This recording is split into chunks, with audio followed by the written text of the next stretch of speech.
বর্তমান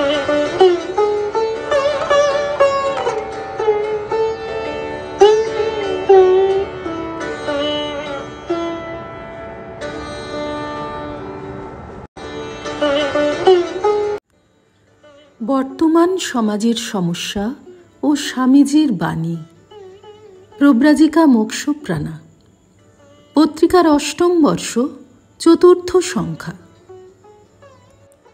স্বামীজি অখণ্ডের ঘর থেকে এসেছেন। এটি ভগবান শ্রীরামকৃষ্ণের সম্মুখের ঘোষণা।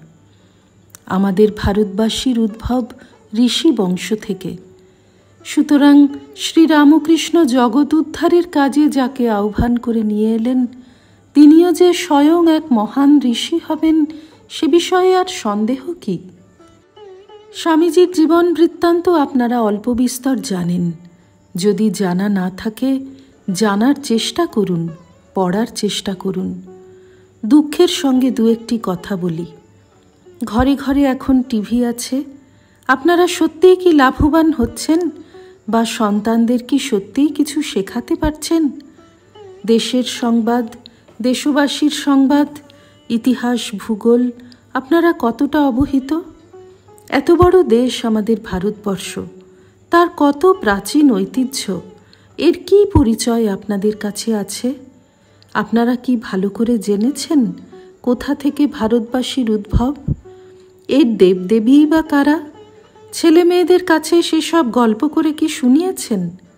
তারা বড় হয়ে কি শিখবে, কি জানবে? সকলেরই চেষ্টা ছেলেমেয়েরা বড় হয়ে বিলেত আমেরিকায় নিজের ব্যক্তিগত উন্নতি করবে। দেশের জন্য কি কিছুই করার প্রয়োজন নেই? কারণ এই দেশটা তো একটা অনুন্নত দেশ।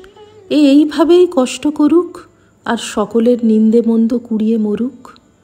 আমি আর আমার পরিবারের সকলে ঐশ্বর্যশালী হয়ে ফুর্তি করে দিন কাটাই। অপরের দুঃখ কষ্টের ব্যাপারে আমাদের কিছু করার নেই। এইভাবে নিজের স্বার্থ নিয়ে বেঁচে থাকাকে আমরা কি বলতে পারি? ভারতবর্ষ ছাড়া অন্যান্য দেশে দেখা যায় তারা নিজেদের সম্বন্ধে যথেষ্ট সচেতন। আমাদের কি সচেতন হওয়ার সময় হয়নি? কি যে দুর্দশাগ্রস্ত রাজনীতি দেশকে গ্রাস করছে, এ ব্যাপারে আমরা কিছুই চিন্তা করি না। কেবল দলাদলি, রেষারেষি আর হিংসা। কেউ কাউকে সহ্য করতে পারি না। আমরা স্কুল, কলেজ, ইউনিভার্সিটিতে শিক্ষালাভ করছি বটে, কিন্তু তার যথার্থ মূল্য পাওয়া যাচ্ছে না। কোনো দিকেই আমরা লাভবান হচ্ছি না। যে শিক্ষার মধ্যে কোনো সৎ শিক্ষা, মনুষ্যত্বের শিক্ষা নেই, সে শিক্ষা আমাদের কি দিতে পারে? সে তো মূল্যহীন বৃথা শিক্ষা। আপনারা আপনাদের সন্তানদের কি শেখাচ্ছেন? কেবল ব্যক্তিগত সুখ সুবিধা, নিজেদের বাড়িঘর আর বাবা মা ছাড়া সকলে পর। পাশের বাড়ির লোকের, পাশের ফ্ল্যাটের মানুষের সংবাদ, ভালো মন্দ জানার প্রয়োজন নেই।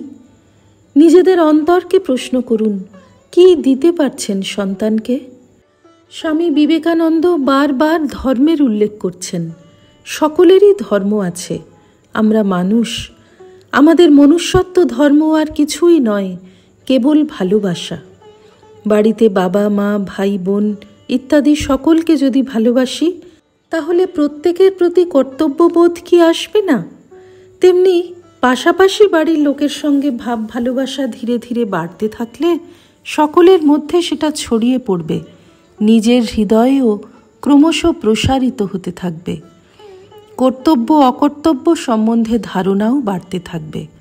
মানুষের ধর্ম নিয়ে আমরা যদি চিন্তা করি, তাহলে মন একটু উচ্চ স্তরে ওঠে। আমি উচ্চ চিন্তা করতে চাইলে মন উচ্চে উঠবেই। শ্রী রামকৃষ্ণার্পণমস্তু।